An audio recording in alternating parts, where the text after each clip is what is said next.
Now, while we're on the topic of Georgia and the Clemson game, I do want to jump over to Clemson and get to some of your thoughts on, what do you make of all that's being talked about with Dabo Swinney and his reluctancy to utilize the transfer portal?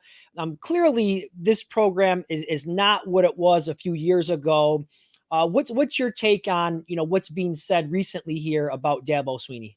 Yeah, there was a time that Clemson was viewed the exact same way that Georgia was, believe it or not, for some of the people that are newer on the scene. But the thing about Dabo Swinney is that he seems to be a little bit stuck in his ways. No coach, in my opinion, on a large scale, and the numbers have shown this, have underutilized the transfer portal in quite the way that Dabo Swinney has, and he is paying the price.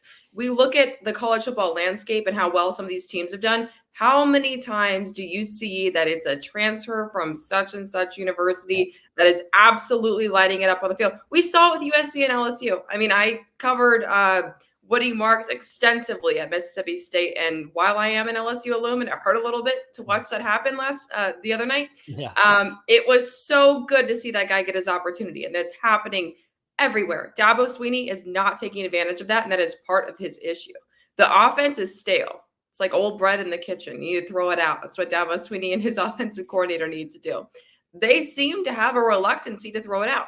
And until you throw it out and you make some changes, Cade Klubnik, not the best performance for him. Started off really good, actually.